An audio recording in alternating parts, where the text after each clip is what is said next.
যে দেশে গেলে মানুষের হিসাব,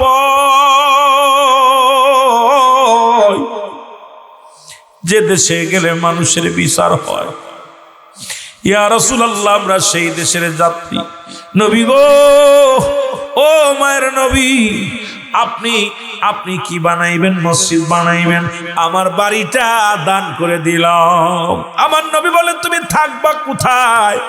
বলে, ইয়া রাসূলুল্লাহ, ইয়া হাবিবাল্লাহ, এই দুনিয়া আমি চিরস্থায়ী নয়,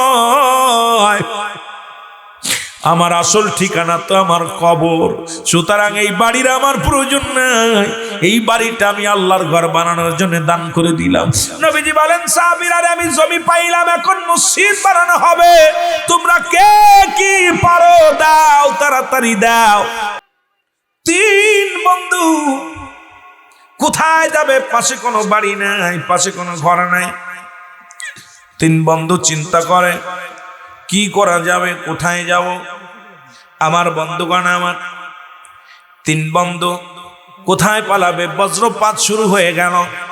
একটা গুহার মধ্যে আশ্রয় নিলেন। ভালো করে খেয়াল করবেন, একটা গুহার মধ্যে যখন গেলেন, সঙ্গে সঙ্গে এই গুহাটার মধ্যে একটা পাথর আসিয়া গুহার মুখটা বন্ধ হয়ে গেছে। জোরে বলেন মারহাবা।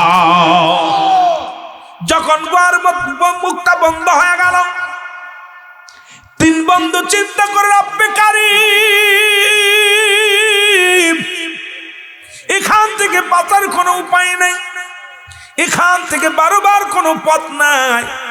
চোখের পানিগুলো সেরে সেরে কাঁদতে লাগলো।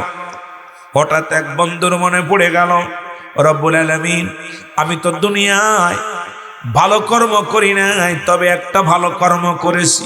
সেই কর্মটা হলো, দুনিয়ার মধ্যে আমি আমার জনম দুঃখিনী মা বাবারে না খাওয়ায়া জীবনে কোনোদিন খাই নাই, আমার বিবিরে কোনোদিন আগে খাবার দিই নাই, আমার সন্তানদের কোনোদিন আগে খাবার দিই নাই।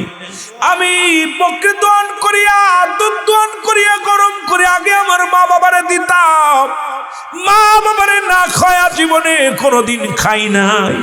সুতরাং আল্লাহ গো, আজকে আমার আব্বা মা, আল্লাহ, আমি জীবনে যদি এই ভালো কাজটা তোমার দরবারে কবুল হয়ে যায়, একদিন রাত্রে এসে দেখি আমার মা না খেয়ে ঘুমায় গেছে, আমার বাবাও না খেয়ে ঘুমায় গেছে, আমি নিজেও খাই নাই, আমার ছেলেদেরকেও খাওয়াই নাই, মেয়েদেরকেও খাওয়াই নাই, বিবিরেও খাইলাম না। রব্বুল আলামিন, ওদিন আমার মা বাবারে খাওয়াইতে পারি নাই বলে আমি নিজে খাই নাই। এই আমলটা যদি ভালো হয়ে থাকে, ইয়ার ওসিলায় তুমি এই গুহার মুখ থেকে পাথরটা একটু সরায়া দাও। বলার সঙ্গে সঙ্গে পাথরটা কিছুটা সরে গেছে। জোরে বলা যাবে না সুবহানাল্লাহ।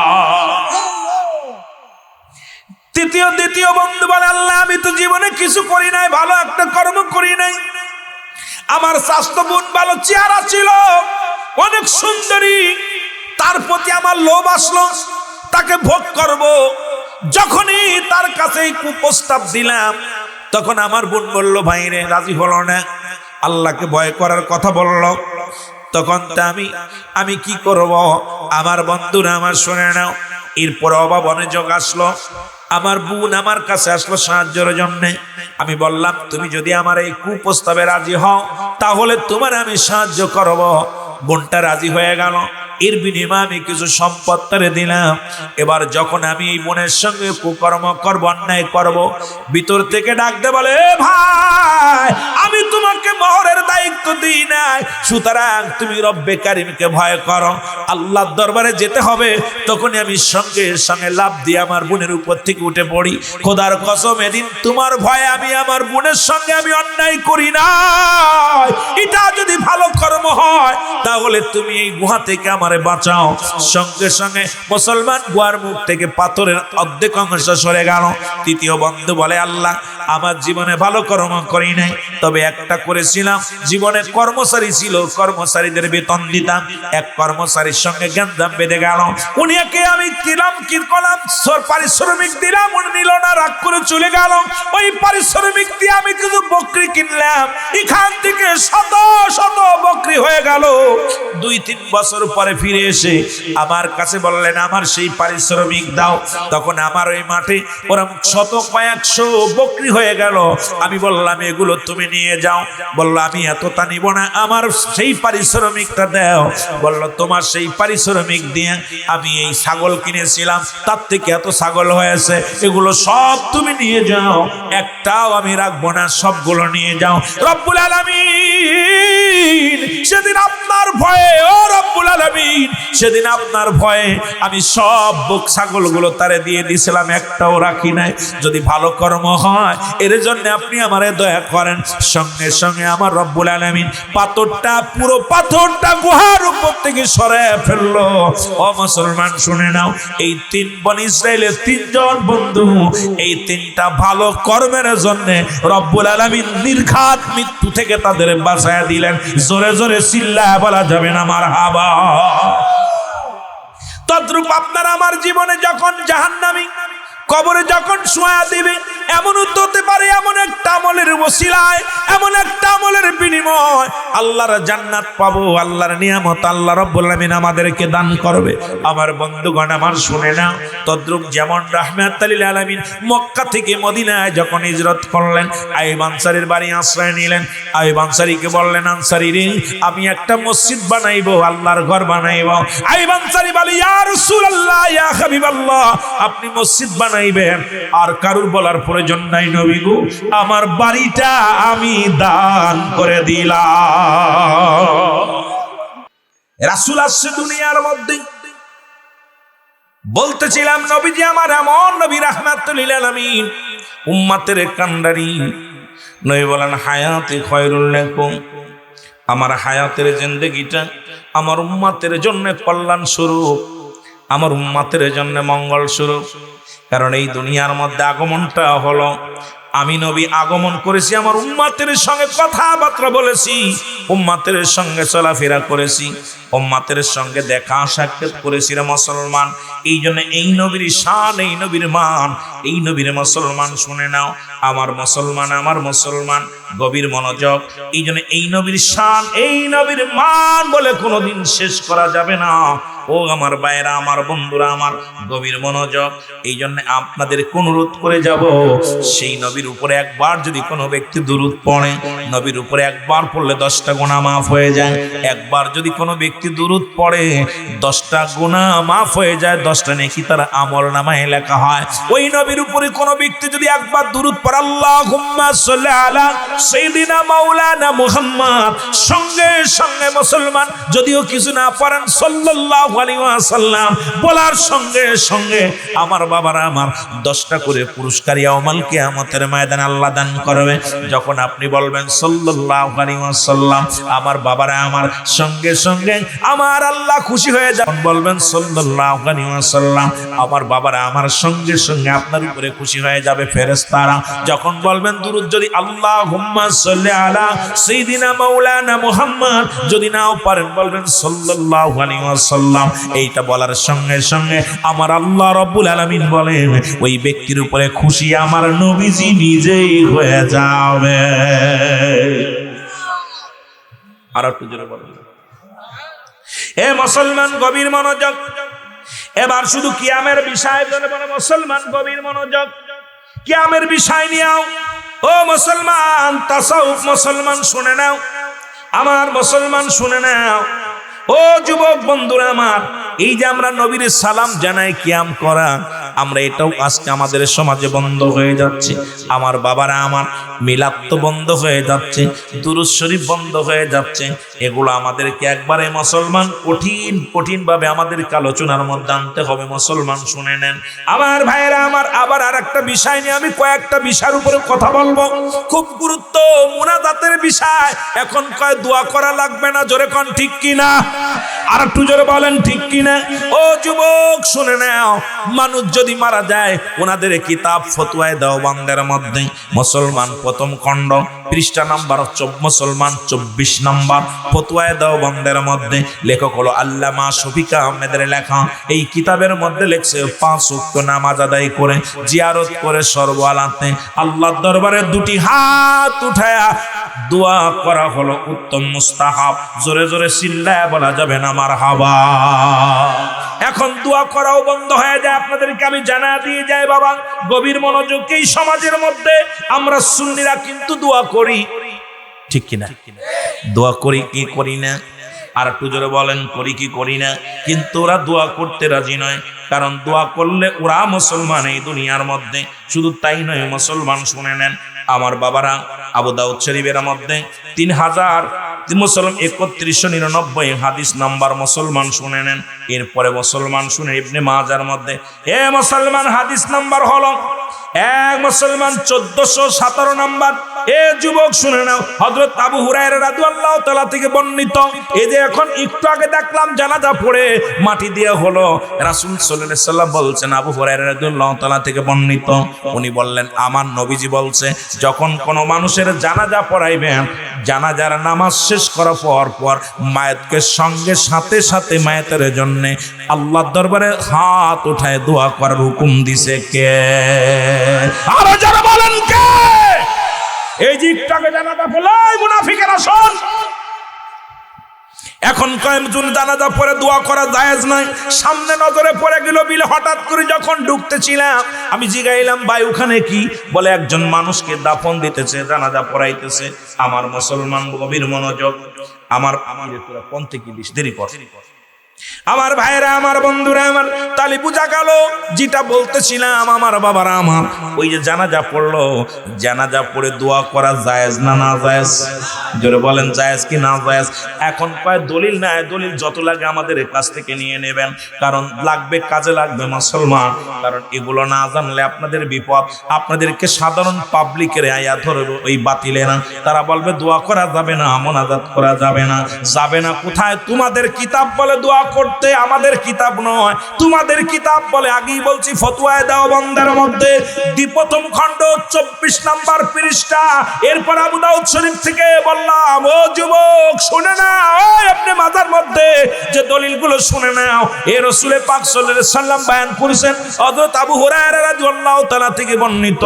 উনি বললেন আমার নবীজি বলছে, তোমরা যখন মানুষের জানাজা পড়বে, সঙ্গে সঙ্গে বিশেষ দোয়া, বিশেষ করে তাদের জন্য, মায়েতের জন্য বিশেষ দোয়া, আল্লাহর দরবারে দোয়া করবেন, ঘোষণা আমার নবী। আরো যারা বলো দোয়া করা যাবে না। শুধু তাই নয় মুসলমান শোনো না, বুখারী শরীফের 2য় খণ্ড, এই মৌলবীরা দোয়া করা যাবে না, নামাজ পড়ে দোয়া করা যাবে না, এটা করা যাবে না। কয় দলিল পড়ছো? বুখারী শরীফের 2য় খণ্ড মুসলমান 900 মুসলমান, গভীর মনোযোগ, 37 নম্বর পৃষ্ঠা 2 নম্বর লাইনের মধ্যে। মুসলমান শুনে নাও, তোমরা নামাজ আদায় করে নিয়েছো, যেহেতু নামাজ 2 রাকাত করে ফরজ হয়েছে, যখন তোমরা ফরজ নামাজ, কয় ফরজ নামাজ ব্যতীত অনেকে দোয়া করে না। শুনে নাও, নামাজ পড়ে দোয়া করা যাবে কি যাবে না, লিখে নাও দলিলগুলো। দেখি এটা বিস্তারিত আলোচনা করা সম্ভব নয়। আবার একটা টুকি নাচছে, হুজুর কবর আসরের মধ্যে ঢুকতে কয়। এরে মুসলমান, এই তো বিপদ। কারণ আপনি মাসলা মাসাইল নিয়ে আলোচনা করতে গেলেই আসে অনেক সময় কমিটির চাপা বেড়ে যায়, তখনই আলোচনার মোড় ঘুরে যায়, আমরাও সুরবাদ ভঙ্গি দিয়ে চলে যায়। সময় শুধু তারে নারে তারে নারে, এইটার নাম ওয়াজ নয়। ওয়াজের ময়দানে শিকার ময়দান, শিখতে হবে। জোরে বলেন ঠিক কিনা? আজকে যারা নামাজ শেষ করে মোনাজাত করে না, জানাজা পড়ে দোয়া করে না, তাদের জন্য বলে যাই রে, এ সুন্নি যুবকেরা লেখে নিবি। আর এই নাম্বার নিয়া আমার সুন্নি ভাইয়ের একজন কামেল পাজ বক্তার সহিত উদ্যোগ জগতে যেতে হবে, কারণ ওদের সঙ্গে সংগ্রাম তো সবসময় আলেমরা করবে না, আমার সুন্নি ভাইয়েরাই করবে। কারণ তারা আল্লাহ আল্লাহর রাসূলের প্রেমিক। এ জীবন রাখতেও পারে আল্লাহর জন্য, এ জীবন দিতেও পারে আল্লাহর জন্য, এ জীবন দিতে পারে নবীর ভালোবাসার জন্য, এ জীবন দিতে নিতেও পারে মুসলমান আল্লাহর রাসূলের জন্য। কারণ আমাদের ভিতরে 2টা শক্তি, সুন্নিদের ভিতরে একটা শক্তি হলো আমার আল্লাহ, দ্বিতীয় শক্তি হলো মুহাম্মাদুর রাসূলুল্লাহ সাল্লাল্লাহু আলাইহি ওয়াসাল্লাম। এই 2টা শক্তি নিয়ে মুসলমান ইমানদারেরা চলে, এই 2টা শক্তি নিয়ে মুসলমান সুন্নিরা চলে। সুন্নিরা কোনো ক্ষেপণাস্ত্র বিশ্বাস করে না, সুন্নিরা কোনো বোমা বিশ্বাস করে না, সুন্নিদের কোনো তরবারি লাগে না। সুন্নিদের ভিতরে 2টা শক্তি, একটা শক্তি আমার আল্লাহ, শক্তি আমার নবী রাহমাতাল লিল আলামিন। এই দুইটা শক্তি নিয়ে সুন্নিরা জীবনের পথ চলে। সুতরাং হাসি মুখে জীবন দিতে রাজি, হাসি মুখে মরতে রাজি, তবু নবীকে ছাড়তে রাজি নয়, নবীকে ছাড়তে রাজি নয়, নবীকে ছাড়তে রাজি নয়। জোরে জোরে বলেন ঠিক কিনা? এ যুবক শুনে নাও, বুখারী শরীফের প্রথম খণ্ড। ও মুসলমান শুনে নাও, 51 নম্বর পৃষ্ঠা 14 নম্বর লাইনে ভালো করে শুনে নাও, শুনে নাও। নামাজ যেহেতু ফরজ হয়েছে 2 রাকাত করে, ও মুসলমান শুনে নাও, শুনে নাও। ও মুসলমান অবশ্যই নামাজ যেহেতু তোমরা শেষ করবা, ফরজ নামাজ শেষ করবা, সঙ্গে সঙ্গে ইমাম সাহেব জন মুসল্লিদেরকে নিয়ে একত্রিত হয়ে দোয়াটা করে দেয়। তিরমিজি শরীফের মুসলমান 87 নম্বর পৃষ্ঠা। ও মুসলমান নামাজ যেহেতু 2 রাকাত করে ফরজ হয়েছে, তোমরা সঙ্গে সঙ্গে দোয়া করো, সঙ্গে সঙ্গে মুনাজাত করো। ও যুবক শুনে নাও, ও মুসলমান শুনে নাও, বিশেষ করে আল্লাহর কাছে চেয়ে নাও, কারণ শরীয়তের কিবলা হলো কাবা, দুজাহানের কিবলা হলো রাহমাতাল লিল আলামিন, মুনাজাতের কিবলা হলো আরশে আজিম। আরশে আজিমের দিকে হাত উঠাইয়া কান্দর আল্লাহরে বলো, আমার আল্লাহ আমরা বড় পাপী, আমরা বড় গুনাহগার, আমাদেরকে মাফ করে দাও রব্বে কারীম।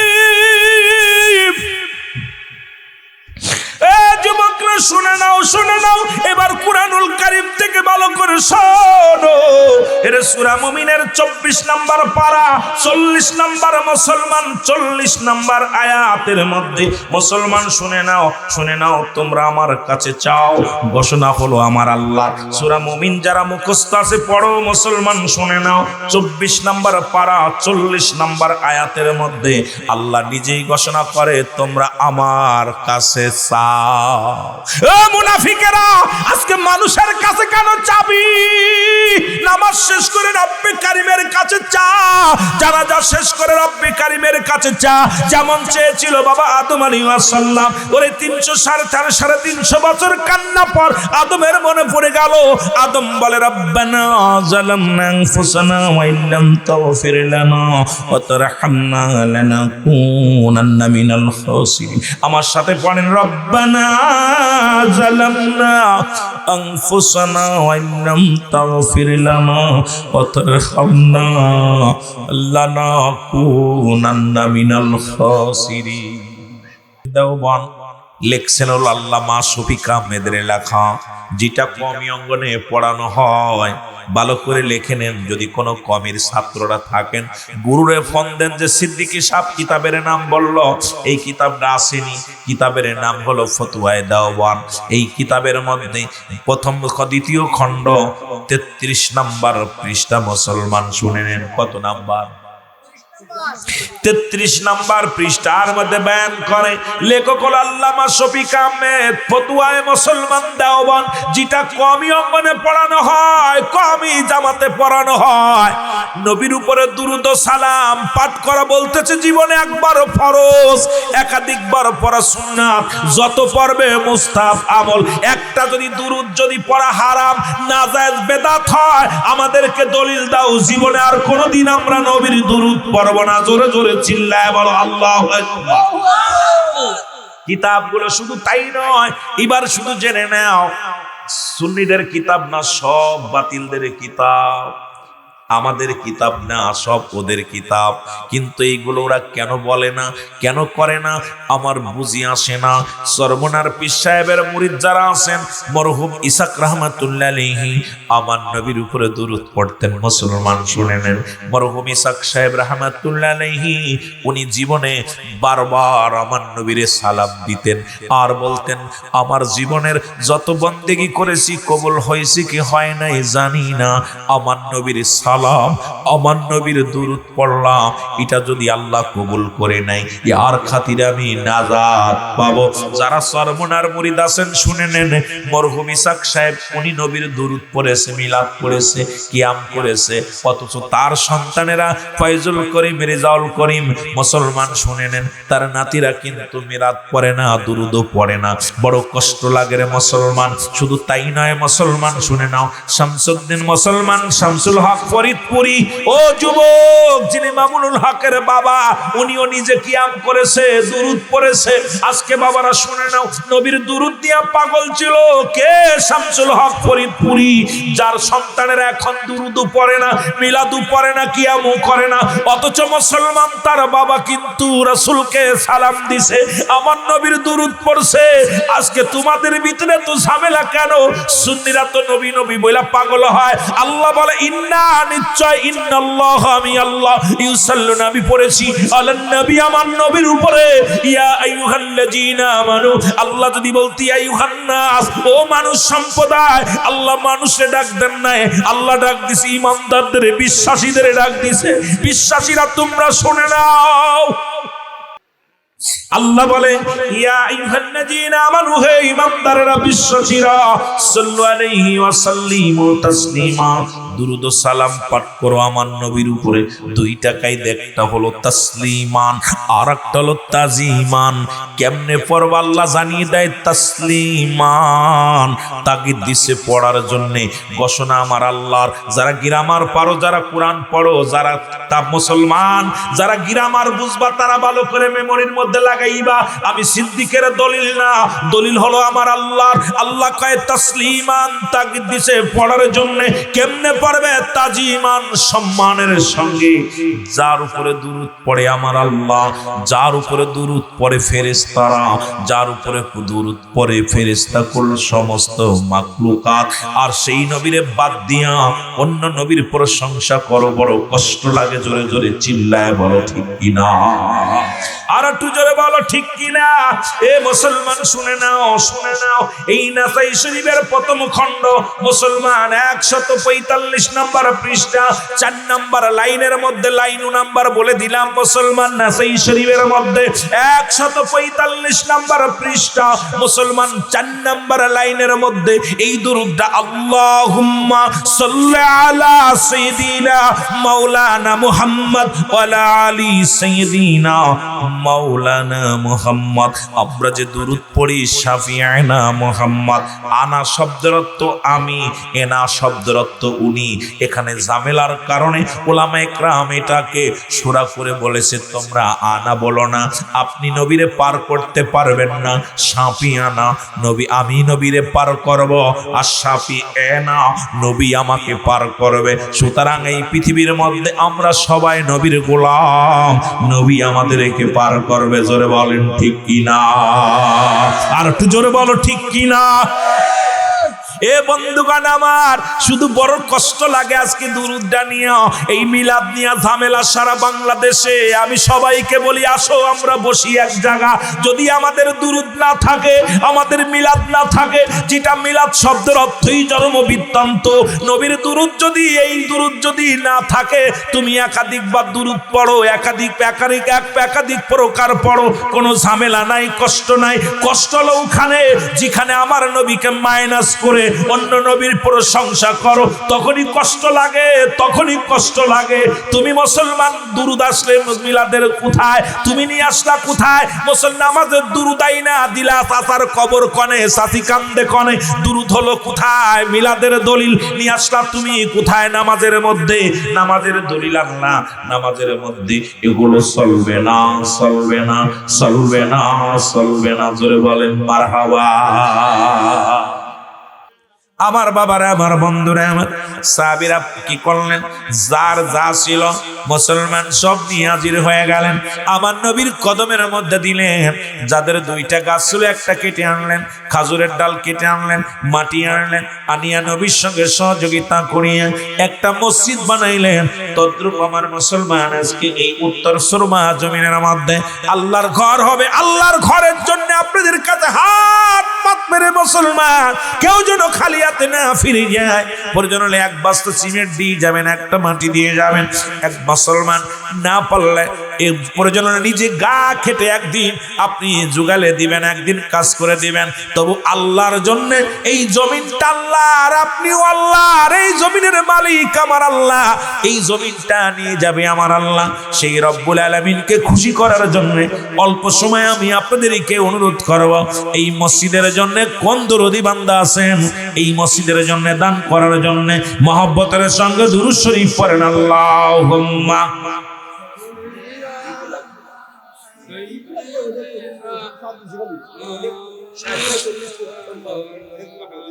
আমার ভাইয়েরা, ওই মসজিদে এখন জানালা লাগবে, দরজা লাগবে, ইট লাগবে, টাইলস লাগবে, বালু লাগবে, সিমেন্ট লাগবে। আমার দরদি বান্দা কোন দরদি আছেন 50,000 টাকা, 1 লাখ টাকা বা 10 বস্তা সিমেন্ট, কিছু ইট বা একটা দরজা, যে আমি একটা দরজা দিয়ে দিব, আমি একটা জানালা দিয়ে দিব। একটা জানালায় যে খরচটা হয়, কয়টা জানালা? 12টা জানালা, 12 জন মানুষ 12টা জানালা, সারা জীবন কবরে শুয়ে শুয়ে সদকায়ে জারিয়া বলে। দরদি বান্দা ইট লাগবে, ইট লাগবে কয়েক গাড়ি। কোন দরদি আছেন, কি দিবেন আপনাদের ইচ্ছা মতো আপনারা বলেন, যে আমি একটা দরজা দিব বা একটা জানালা দিব বা আমি কি 1000 ইট দিব। কোন দরদি বান্দা আছেন একটু দয়া করে? আমি আসলে কালেকশন করতে পারি না, কালেকশন করার অভ্যাস আমার একেবারেই নাই, পারি না। যেহেতু মসজিদের কথা বলার কারণে আমি আলোচনা অফ করে দিয়ে আপনাদের দিয়ে একটু দয়া করে বলতেছি, কোন দরদি আছেন একটু স্বেচ্ছায় হাতটা উঠায় বলেন আব্বা, কে দিবেন, কে কি দিবেন? কেউ নাই আব্বা? মসজিদ আল্লাহর দিবেন না? এই যে একটু আগে একটা মারা গেল দেখলাম, সব থুয়া চলে গেছে, সব থুয়া, ছেলে আছে, মেয়ে আছে, একটু চা দেন, সব কিছু থুয়া আসিল, বিদায় হয়ে গেছে। আপনাকে আমাকে এরকম চলে যেতে হবে, কেউ থাকার জায়গা না। কোন দরদি আছেন বাবা? কি দিবেন? একটা দরজা, কি নাম? আল্লাহ জজমিয়া ভাই, কয়টা দরজা? 3টা। আল্লাহ 3টা দরজার একটা দরজা আমার জজমিয়া ভাই রব্বুল আলামিন, এই দরজা দিয়া নামাজিরা ঢুকবে, নামাজিরা বাইর হবে। আল্লাহ রব্বুল আলামিন গো, তোমার ঘরের একটা দরজা আমার জজমিয়া ভাই দান করলো। আল্লাহ তুমি কবুল করে নাও, মঞ্জুর করে নাও, আমার ভাইয়ের মনের বাসনা পুরা করে দাও, কঠিন ব্যাধি মাফ করে দাও, বালা মুসিবত দূর করে দাও, অভাবের দরজা বন্ধ করে দাও, রিজিকের দরজা খুলে দাও রব্বুল আলামিন। ও রব্বুল আলামিন, কত টাকা কত বিফলে চলে যায় আল্লাহ। এখন যদি অসুস্থ হয়ে যায়, হাসপাতালে লক্ষ লক্ষ টাকা চলে যাবে। বড় আশা করে জজ ভাই উনি মসজিদের জন্য একটা দরজা দান করলো। আল্লাহ দানকে কবুল করে নাও, মালের বৃদ্ধি করে দাও, ডান হাতে আমলনামা দিয়ে একটা জান্নাত দান করো, জোরে বলেন আমিন। ইটের দরকার বাবা, 1000 ইট, সবই বলছি বাবা, সবই বলছি। যদি কোনো ব্যক্তি 1000 ইট, 500 ইট, আমার বাতিজা আল আমিন বিদেশ থেকে 1000 ইট, আল্লাহ আল আমিন নামে একজন, উনি 1000 ইট দিবে মসজিদের জন্য। মারহাবা বলো। আল্লাহ তুমি কবুল করে নাও, মঞ্জুর করে নাও। আল আমিন নামে একজন আশিক মানুষ গো, নবীজি আল আমিন উপাধি পেয়েছিলেন সততার জন্য। রব্বুল আলামিন সেই নামের একজন আশিক বিদেশের জমিনে আছে, সেখান থেকে 1000 ইট লাগাইলো আল্লাহ মসজিদের জন্য। রব্বুল আলামিন তুমি কবুল করে নাও, মঞ্জুর করে নাও। আল্লাহ দুনিয়ার মধ্যে সমস্ত বালা মুসিবত দূর করে দাও, কঠিন ব্যাধি মাফ করে দাও। এটা হাতে আমলনামা দিয়ে তুমি একটা জান্নাত দান করো, জোরে বলেন আমিন।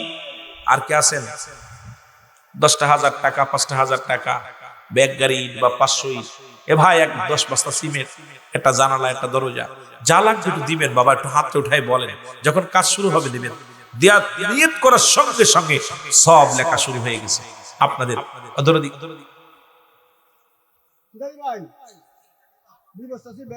কি নাম? মোহাম্মদ শামসু মিয়া 2 বস্তা সিমেন্ট, জোরে বলেন মারহাবা। আল্লাহ তুমি কবুল করে নাও, মঞ্জুর করে নাও, সবসময় সমাধান করে দাও, অভাবের দরজা বন্ধ করে রিজিকের দরজা খুলে দাও রব্বুল আলামিন। আমার ভাইয়ের মনের বাসনা পুরা করে দাও আল্লাহ গো, কঠিন ব্যাধি মাফ করে দাও আল্লাহ। ওই মসজিদের মধ্যে সিমেন্ট লাগাইবো আল্লাহ রব্বুল আলামিন গো, তোমার ঘর, আমিও তোমার, মসজিদ তোমার আল্লাহ। এই মসজিদের দানকে তুমি কবুল করে নাও, মালের বৃদ্ধি করে দাও, ডানাতে আমলনামা দিয়ে তুমি একটা জান্নাত দান করো, জোরে বলেন আমিন। আর কি আছে? একটু তাড়াতাড়ি বলেন ভাই, টাইম পাবেন না আপনারা, বক্তা আইছে এরপরে আপনারা আজান পড়ে যাবে, টাইম পাবেন না, তাড়াতাড়ি। কি নাম? আল্লাহ ফাইসাল আহমেদ 5 বস্তা সিমেন্ট জন্য বলেন মারহাবা। আল্লাহ কবুল করো, মঞ্জুর করো, সব সমস্যার সমাধান করো।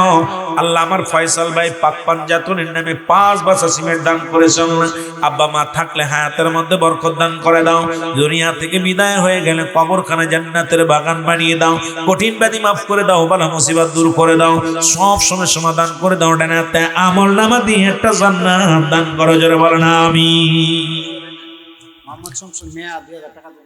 আল্লাহ মোহাম্মদ শমসের মিয়া 2000 টাকা আল্লাহ কবুল করে নাও, মঞ্জুর করে নাও। আমার ভাইয়ের মনের বাসনা পুরা করে দাও, কঠিন ব্যাধি মাফ করে দাও, বালা মুসিবত দূর করে দাও, অভাবের দরজা বন্ধ করে দাও, রিজিকের দরজা খুলে দাও, আমার ভাইয়ের সব সমস্যার সমাধান করে দাও। আল্লাহ ডানাতে আমলনামা দিয়ে একটা জান্নাত দান করো, জোরে বলেন আমিন। আল্লাহ শাহজাহান মিয়া রসুলপুর 2 বস্তা সিমেন্ট, শাহজাহান মিয়া, আল্লাহ শাহজাহান মিয়া রসুলপুর 2 বস্তা সিমেন্ট আল্লাহ কবুল করে নাও, মঞ্জুর করে নাও, অভাবের দরজা বন্ধ করে রিজিকের দরজা খুলে দাও, ডানাতে আমলনামা দিয়ে দিও রব্বুল আলামিন। কত আশা করে আমার ভাইরা মসজিদের জন্য দান করতেছে, আল্লাহ আমার ভাইদের দানকে কবুল করে নাও, মালের বৃদ্ধি করে দাও, অভাবের দরজা বন্ধ করে দাও, রিজিকের দরজা খুলে দাও, ডানাতে আমলনামা দিয়ে একটা জান্নাত দান করো, জোরে বলেন আমিন। মোহাম্মদ আলী নেওয়াজ 5000 টাকা, জোরে বলেন মারহাবা। আল্লাহ আলী নেওয়াজকে কবুল করে নাও, আমার বাইরে কবুল, হাজী সাহেবকে কবুল করে নাও, আল্লাহ কবুল করে নাও, মঞ্জুর করে নাও। রব্বুল আলামিন 5টা বস্তা সিমেন্ট লেখাইলো, আল্লাহ তানে মালে বরকত দান করে দাও, না তা আমলনামা দিয়ে একটা জান্নাত দান করে, জোরে বলেন আমিন। কেলুমিয়া 5 বস্তা, আল্লাহ একজন আশিক মানুষ, রব্বুল আলামিন তোমার ঘরের জন্য 5 বস্তা সিমেন্ট লেখাইলো, আমার ভাই আল্লাহ কবুল করে নাও, কেলু বাইরে কবুল করে নাও, মনের বাসনা পুরা করে দাও, অভাবের দরজা বন্ধ করে জিকিরের দরজা খুলে দাও, না তা আমলনামা দিয়ে একটা জান্নাত দান করে, জোরে বলেন আমিন। আল্লাহ মোহাম্মদ আলাল মিয়া তার আব্বাজান দুনিয়ার মধ্যে নাই, 10 বস্তা সিমেন্ট আল্লাহ উনি লেখাইলেন না, কবুল করে নাও, মঞ্জুর করে নাও, সব সময় সমাধান করে দাও, অভাবের দরজা বন্ধ করো, রিজিকের দরজা খুলে দাও, ডানাতে আমলনামা দিয়ে একটা জান্নাত দান করো, জোরে বলেন আমিন। মোহাম্মদ জহির মিয়া 5000 টাকা, ওই যে এলাল ভাই 5 বস্তা সিমেন্ট, রব্বুল আলামিন এলাল ভাই 5 বস্তা সিমেন্ট লেখাইছে, আল্লাহ কবুল করে নাও, মঞ্জুর করে নাও, আমার ভাইয়ের মনের বাসনা পুরা করো, রব্বুল আলামিন তোমার ঘরের জন্য দিতেছে, যে যে নিয়েতে দান করছে দানটা কবুল করে নাও, জোরে বলেন আমিন। মোহাম্মদ জহির মিয়া 5000 টাকা, আল্লাহ তুমি কবুল করো, মঞ্জুর করো, আমার জহির ভাইরে কবুল করে নাও, মঞ্জুর করে নাও, সব সময় সমাধান করো, অভাবের দরজা বন্ধ করে জিকিরের দরজা খুলে দাও, না তা আমলনামা দিয়ে একটা জান্নাত দান করো, জোরে বলেন আমিন। মোহাম্মদ শুকুর ভাই মা বাবার জন্য 1000 টাকা নগদ দান করছে, আল্লাহ কবুল করো, মঞ্জুর করো, সবসময় সমাধান করো, আল্লাহ অভাবের দরজা বন্ধ করে জিকিরের দরজা খুলে দাও, না তা আমলনামা দিয়ে জান্নাত দান করো, জোরে বলেন আমিন। আর কে আছেন? আর দেওয়ার মতো নাই ভাই, 1000 ইট দেন ভাই। ও ভাই এই মসজিদের জন্য করে থুয়ে যান, আব্বা মা সন্তান আদি থুয়ে গেছেন, ভাই এটা কি দিব কি দিব কি দিব না জানি না, নিজের হাতে করে থুয়ে যান, একটা সুন্নি আকিদে একটা মসজিদ হোক, যে মসজিদে মিলাদ হবে, কিয়াম হবে, নবীর উপরে দুরূদ শরীফ হবে, যে মসজিদে আপনারা নামাজ পড়বেন, সদকায়ে জারিয়া হিসেবে কিয়ামত পর্যন্ত মসজিদটা থাকবে, এর দয়া করে নামগুলো বলেন। আর কে দিবেন? একটু তাড়াতাড়ি বলবেন ভাই, তাড়াতাড়ি। শাহ আলম 10 বস্তা সিমেন্ট, শাহ আলম ভাই 10 বস্তা সিমেন্ট আল্লাহ কবুল করো, মঞ্জুর করো, সবসময় সমাধান করো, শাহ আলম ভাইরে কবুল করে নাও, মঞ্জুর করে নাও, কঠিন ব্যাধি মাফ করো, বালা মুসিবত দূর করো, সবসময় সমাধান করো, শাহ আলম ভাইরে কবুল করে নাও, ডানাতে আমলনামা দিয়ে একটা জান্নাত দান করো, জোরে বলেন আমিন। সুজন দিব 5 বস্তা সিমেন্ট, সুজন ভাই 5 বস্তা সিমেন্ট আল্লাহ কবুল করে নাও, মঞ্জুর করে নাও, আল্লাহ কবুল করে নাও, মঞ্জুর করে নাও, জীবিত মুর্দাদেরকে মাফ করে দাও, আমার ভাইয়ের গুনাহগুলো মাফ করে দাও, আব্বা মার কবরে আযাব মাফ করে দাও, থাকলে হাতের মধ্যে বরকত দান করে দাও, ডানাতে আমলনামা। উনাদের যে দলিল আছে, উনাদের দলিল দিলে কবর দেওয়া যাবে, আমাদের সুন্নিদের কিতাব লাগবে না। আমি এই জন্য সুন্নি ভাইদের বলি, উনাদের কিতাবগুলো একটু গবেষণা করবেন, দেখবেন উনাদের তাদের উনাদের ঘায়াল করা যাবে, কিন্তু ওরা তো মুখস্থ বিদ্যা, হাফেজ শব্দের অর্থ হেফাজতকারী, অর্থ জানার দরকার। এখন মুখস্থ করছে সব, কিন্তু ওর অর্থ জানার দরকার। বোঝার বড় কষ্ট। আজকে সমাজ জাতির মধ্যে আমার নবীকে নিয়ে যা শুরু করছে বাংলাদেশে নয়, অল পৃথিবীর মধ্যে মানুষগুলো কেউ বলতেছে আহমদ নবী শেষ নবী। আমার বাবার, আমার কাদিয়ানীরা তো একদম চির শত্রু মুসলমানদের, এদেরকে সরকারিভাবে আমরা বারবার জোরালো দাবি করতেছি এদেরকে কাফের উপাধি দিতে হবে। কিন্তু আমরা দুঃখের বিষয়, আমাদের কে শুনবে আমাদের কথা? আমাদের কথা তো শোনার মানুষ নাই। এই জন্য সুন্নি ঐক্য জোট আবার শক্তিশালী করার জন্য ডানে বামে তাকানোর সময় নাই। আমার ভাই, এখানে আপনাদেরকে অনুরোধ করব, সময় আর বেশি নাই। আর কত মার খাবেন, আর কত গালি শুনবেন, আর আমার নবীরে কত গালি শোনাবেন? আমার নবীরে আপনারা শুনলে খুশি হবেন। কথাগুলো উলামা একরাম আছে বলতে হয়। হাসান হুসাইন হত্যা করেছিল কারা? নবী সাহাবীদের হত্যা করছে কারা? তাদের সবার জবানে ছিল নারায়ে তাকবীর, তাকবীর দিয়েছিল। এরা হুসাইন শিবিরও আযান হয়েছিল, এজিদ শিবিরও আযান হয়েছিল।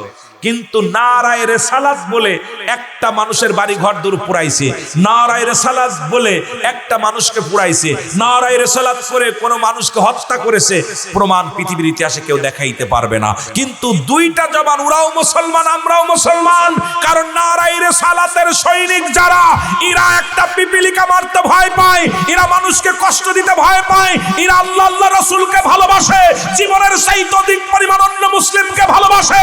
কিন্তু নারায়ে তাকবীর স্লোগান দিয়া মানুষের গায়ে আগুন ধরিয়ে দিতেছে, মানুষকে পুড়িয়ে শেষ করে দিতেছে, শত শত মাথার ভেঙে গুড়িয়ে দিতেছে। এর মানে আর বুঝতে বাকি নাই, ওরাও মুসলমান আমরাও মুসলমান। আমরা হলাম হুসাইনি মুসলমান, ওরা হলো এজিদি মুসলমান। যারা বলেন ঠিক কিনা? আমি যে কথাগুলো বলি খেয়াল করবেন, আমি মাগুরা থেকে ভেসে আসি না, অনেক ঘাত প্রতিঘাত কষ্ট করে প্রায় 600 কিলোমিটার দূর থেকে নিয়ে আইছেন। কথা বোঝেননি? আমি আপনাদেরকে এমন কিছু বলে যাব না যা দ্বারা আপনারা ক্ষতিগ্রস্ত হন। দেখেন, হত্যা করলো কাকে? আপনার নুরা পাগলারে হত্যা করলো। তারাও কিন্তু টুপি মাথায় দাড়ি ছিল, নারায়ে তাকবীর আল্লাহু আকবার দিতেছে। সবাই মনে করছে আমরা মুসলমান। আরে ওরা মুসলমান না, মুসলমান কারা তাদের চিনতে হবে। নারায়ে রিসালাত বললেই মুসলমান না। হুসাইনকে হত্যা করেছিল নারায়ে তাকবীর দিয়ে, জবাই করেছিল নারায়ে তাকবীর বলে। ওরা কি মুসলমান? কথা বলেন না কেন? ইতিহাস পড়তে হবে, আলেম উলামা। মাধবপুর থেকে ইসলামের পতাকা উত্তোলন করতে হবে। এটা হবিগঞ্জ, তাই না? হবিগঞ্জ থেকে কালেমার পতাকা উত্তোলন করতে হবে। বসে থাকার সময় নাই। আপনারা সুন্নি ভাই, আমার বুকের ভিতরে যন্ত্রণা বেড়ে যায়, কষ্ট হয় যে সারা বাংলাদেশের উলামা ইকরাম কেন কোরআন হাদিস রিসার্চ করে না? যে আমরা সুন্নিরাই যে একমাত্র প্রকৃত খাঁটি দল হলো একমাত্র সুন্নি দল। সবাই দাবি করবে আমরা এক নাম্বার, সবাই দাবি করবে, কিন্তু যখন গবেষণা করবেন দেখবেন আপনারাই এক নাম্বার দল। যখন হুসাইনের গলার মধ্যে ছুরি চালাইছিল, ওই নিষ্ঠুর শেমর, উনি ছিল দামেস্কের মসজিদের মুয়াজ্জিন। আর দামেস্কের মসজিদের ইমাম ছিল কে? ছিল এজিদ। কে ছিল? জোরে বলেন, কে ছিল? এজিদ। এরা কিন্তু হুসাইনের গলায় ছুরি চালাইছিল অর্থের জন্য। অর্থের জন্য হযরত উসমান গনি রাদিয়াল্লাহু তাআলাকে হত্যা করলো। তারাও তাকবীর দিয়েছিল, নারায়ে তাকবীর। আমার বাবারা খুব কষ্ট লাগে। নবী সাহাবীদেরকে হত্যা করেছে, প্রত্যেকই তাকবীর, নারায়ে তাকবীর। কদিন আগে দীপুরে পুরাইলো, হিন্দু দীপু, ওখানেও ছেলেরা মারতেছে আর নারায়ে তাকবীর দিতেছে। কিন্তু একটা স্লোগান নারায়ে রিসালাত দেবে না। কারণ নারায়ে রিসালাতের পক্ষের মানুষ কোনোদিন কাউকে কষ্ট দিতে পারে না। এই জন্যে নারায়ে রিসালাতের পক্ষের মানুষ হলো আহলে সুন্নাত ওয়াল জামাতের এক একটা সৈনিক, আমার নবীর এক একজন গোলাম। জোরে বলেন মারহাবা। কষ্ট পান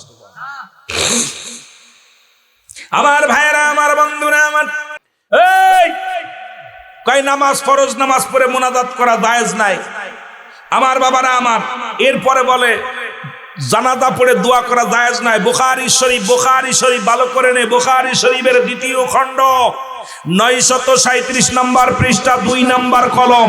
এখানে আসছে 5 ওয়াক্ত নামাজ, ফরজ নামাজ ব্যতীত নামাজ শেষ করে দোয়া করার বিষয়। শুধু তাই নয়, বুখারী শরীফের দ্বিতীয় খণ্ড 938 নম্বর পৃষ্ঠা, বুখারীর প্রথম খণ্ড 140 নম্বর পৃষ্ঠা, ইমাম যখন দোয়া করবে, ইমাম যখন সালাম ফেরায়া দোয়া করবে, তখন সমস্ত মুসল্লিদেরকে নিয়েই দোয়া করতে বলছে। জোরে বলেন মারহাবা। আর একটু জোরে বলেন মারহাবা। আমি যে দলিলগুলো, পৃষ্ঠাগুলো, নাম্বারগুলো বলতেছি, এগুলো রেকর্ড করবেন, বাড়ি যায় মৌলবীরে দেখাবেন, মৌলবী ভালো করে এগুলো গবেষণা করবে। কারণ দেখলে এগুলো তো নিয়ে অনেক আলোচনা বাবা, বড় কষ্ট হয়। কারণ আমার বাবারা আমার শুনে নাও, নামাজ যেহেতু মুসলমান শুনে নাও, তিরমিজি শরীফের দ্বিতীয় খণ্ড 187 নম্বর পৃষ্ঠা, মুসলমান ফরজ নামাজ পড়ার পর, আজকে আমাদের দেশে ফরজ নামাজ পড়ে যার যার মতো চলে যায়। বাবারা শুনে নাও, শুনে নাও, তিরমিজি শরীফের হাদিস দ্বিতীয় খণ্ড 187 নম্বর পৃষ্ঠা, ফরজ নামাজ যখন শেষ হয়ে যাবে, ইমাম সাহেব দোয়া করবে। ইমাম সাহেব সকল মুসল্লিদেরকে নিয়ে হাত উঠায়া দোয়া করবে। এখন পায় না যায়, কোথায় আছে না যায়, আমাকে এটা দেখাও যাবে না, হারাম। আমরা যেরাম বুখারীতে পাইলাম, তিরমিজিতে পাইলাম, মুসলিমে পাইলাম, তোমরা এরকম সিয়াসিত্তার কিতাব থেকে একটা বলে দাও, যাবে না, যাবে না, জীবনেও করবো না। আমরা সুন্নিরা দোয়া করি, আর ওরা নামাজ শেষ করে যার যার মতো উঠে হাঁটা দেয়। কারণ বিশেষ দোয়াটা করে সুন্নিরা। জোরে বলেন ঠিক কিনা? ওরে আজ না হয় কাল তুমি যাইবা কবরে, আজ না হয় কাল ওরে যাবার বেলায় দেখবে চেয়ে গো, তোমার সবই রইল পড়ে। এ মুসলমান গভীর মনোযোগ শুইনা লাও গো, ও মৌলবীরা, সূরা মুমিনের এ মুসলমান 40 নম্বর আয়াত, এর মধ্যে আল্লাহ নিজে বলতেছেন, তোমরা আমার কাছে চাও। চাইতে বলতেছে কার কাছে? তুমি চাও খালি বড় লোক দেখে দেখে চাও, এমপির কাছে চাও, মন্ত্রীর কাছে চাও। আল্লাহ হলো সহায়, আমরা হলাম অসহায়। আল্লাহ হলো সবল, আমরা হলাম দুর্বল। তা দুর্বল ব্যক্তি তুমি এত মস্তানি আসে কই থেকে? চাইতে বলছে কার কাছে? জোরে বলেন না, কার কাছে? আল্লাহর কাছে। আরো জোরে বলেন না মারহাবা। এ মুসলমান শুনে নাও, এইবার আমার কমি অঙ্গনে আর একটা কিতাব দিয়ে যায়, যেটা হলো বেহেশতের মধ্যে 120 নম্বর পৃষ্ঠা, লিখেছে আশরাফ আলী থানভী। রে মুসলমান, নামাজ শেষ করে বসে শুনে না, আশরাফ আলী থানভীর আর একটা কিতাব শোনো। তোমরা যারা মানো না, তোমাদের গুরুরে মানো না, সেই গুরুর কিতাব থেকে শুনে নাও। উনি আশরাফ আলী থানভীরই বললেন, তোমরা নামাজ শেষ করো, নামাজ শেষ করে রব্বে কারিমের দরবারে দুটি হাত উঠাইয়া রব্বে কারিমের কাছে নামাজ শেষ করে মুসল্লিদেরকে নিয়ে দোয়া করো। ঘোষণা কি তোমাদের ঠাকুরের ঘোষণা? একটা কিতাব তো আমরা সুন্নি থেকে নিই নাই, তোমাদের কিতাব থেকে শুধু নিব। তারপরে তোমাদের এত ঝামেলা কেন? কেন আমরা মানি তোমরা মানো না, তার মানে তোমার বাবার এই মানো না, তাহলে তোমাদের কি ধর্মের ভিতরে ভেজাল আসেনি?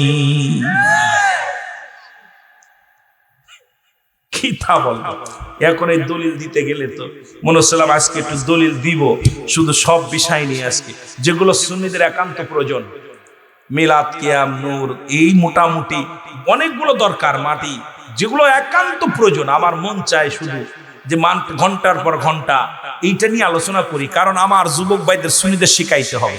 এদেরকে শিখাইতে হলে এদের যদি আমি কিছু না দিয়ে যাই, ওরা তো ওই যে অনেকেই সময় দেখি মিডিয়ায় ধরে ফেলে সুন্নিদের, এই বলো যে ওরা বলতে পারে না, তখন লজ্জা পায়। আরে মিয়া, এত হারাম থাকলে সুন্নি বক্তাদের কাছে আসো, সুন্নি আলেমদের কাছে বসো, তোমাদের কিতাব দিয়ে ধুলাই দেবে তোমাদের। জোরে বলেন ঠিক কিনা? তোমাদের বাপের মানে না, আমি ইডেমের ভেজাল মনে হয়, আমার একটা কেন যেন সন্দেহ হয়, ইয়ামুল শখ সন্দেহ হয় যে ওদের কি বাপ দাদা 14 পুরুষ কি আগে, এইটা কোনটা ছিল আল্লাহ জানে। যেটা বলে ঠিক কিনা? আহা, ওনাদের গুরুরা বলতেছে কি, ওনারা করে কি? গুরুকে যারা, উস্তাদকে যারা অস্বীকার করে, এর মতো অপদার্থ বাবা মাকে যারা অস্বীকার করে, বাবা মার অবাধ্য সন্তান জাহান্নামী। নাফরমানি সন্তান জাহান্নামী। তা যারা বাপ মার মানে না, গুরু মানে না, শিক্ষক মানে না, এদের সঙ্গে কি বোঝাবুঝি করবো? চেহারা দেখলেই মনে হয় যে ওরা এগিয়ে আছে। সুন্নি আলেমদেরকে আমি অনুরোধ করব, সুন্নি শ্রোতাদেরকে অনুরোধ করব, ছোটখাটো কুটিকাটি যে মাসালাগুলো আছে এগুলো তোমরা ভালো করে মুখস্থ করবা। কারণ আমাদেরকে সবসময় তো আলেমরা উত্তর দেবে না। এমন একটা দিন আসতেছে সামনে, তোমাদেরকে বুক পেতে গুলি খেতে হতে হবে। কারণ জীবন দেওয়ার জন্য প্রস্তুতি হও রাসূলের ভালোবাসা নিয়ে, নবীজির প্রেমের জন্য। সাহাবীরা যেমন জীবন দিয়ে গেছে, সাহাবীরা যেমন নিছে, তারা তো ভয় করে নাই, তারা তো জীবনের ভয় করে নাই, মরণের ভয় করে নাই, তারা তো জীবনটা দিয়ে গেছে হাসি মুখে। এই জন্য আমি আপনাদেরকে অনুরোধ করব যে আপনারাও জীবন দিতে হতে পারে। এমন একটা দিন আসতেছে সামনে, খুব ভয়ঙ্কর অবস্থা আসতেছে। আপনাদের জবানে নারায়ে রিসালাত ইয়া রাসূলুল্লাহ, নবীজি বলতেছেন আমি দেখতেছি অচিরেই আমার ওফাতের পরে একদল আশেক বাইর হবে, তাদের জবানে থাকবে নারায়ে তাকবীর আল্লাহু আকবার, নারায়ে রিসালাত ইয়া রাসূলুল্লাহ। এই তাকবীর দিতে দিতে আমি নবীর রওজা পর্যন্ত আগমন করবে। আল্লাহ সেই তাকবীরের সঙ্গে, সেই কাফেলার সঙ্গে আল্লাহ আমাদেরকে শরীক করো। জোরে বলেন আমিন। কথা বোঝেননি বাজানরা? আমার কথা বোঝেন? আমার কথা বোঝেন? নবীজি কি বলছে? নবীজি বলছে যে আমি দেখতেছি অচিরেই একদল আশেক বাইর হবে, তাদের জবানে দুইটা বাণী থাকবে, নারায়ে তাকবীর আল্লাহু আকবার, নারায়ে রিসালাত ইয়া রাসূলুল্লাহ। এই ধ্বনি দিতে দিতে আমি নবীর রওজা পর্যন্ত চলে আসবে। তাদের দৌড় হলো খালি মদিনার দিকে, খালি মদিনার দিকে, অন্যদিকে তাকাবে না। তারা বাড়ি ঘর সব ছেড়ে দিবে, মদিনার ঘর ধরে সব ছেড়ে দিবে, ছেড়ে দিয়ে শুধু নবী নবী নবী নবী বলে পাগলামি করবে। সেই নবীজির প্রেমের ভালোবাসার দরকার আছে কিনা?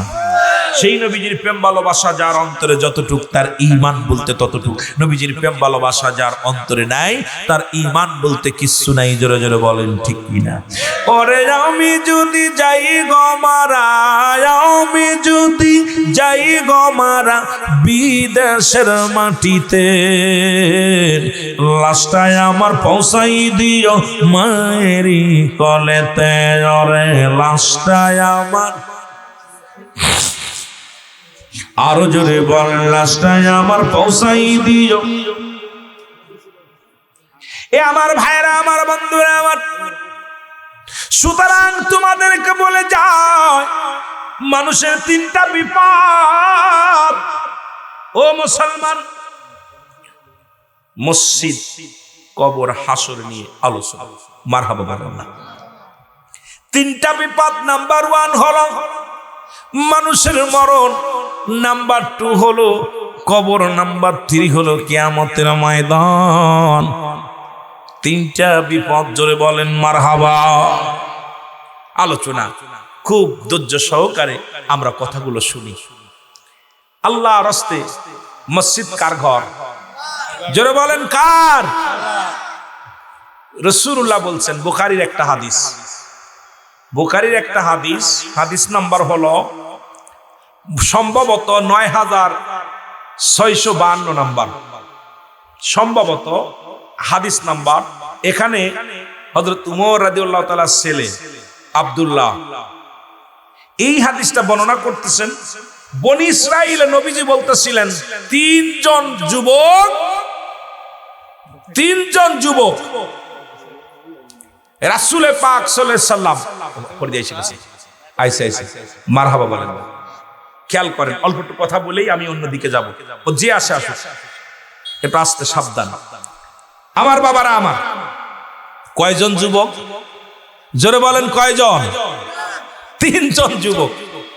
এই তিন, নারায়ে তাকবীর, প্রধান অতিথির আগমন, ফরিদি সাহেবের আগমন, আল্লামা ফরিদি সাহেবের আগমন, নারায়ে তাকবীর, নারায়ে রিসালাত। উত্তর সুরমাবাসীর পক্ষ থেকে, উত্তর সুরমাবাসীর পক্ষ থেকে নারায়ে তাকবীর, নারায়ে রিসালাত, নারায়ে রিসালাত।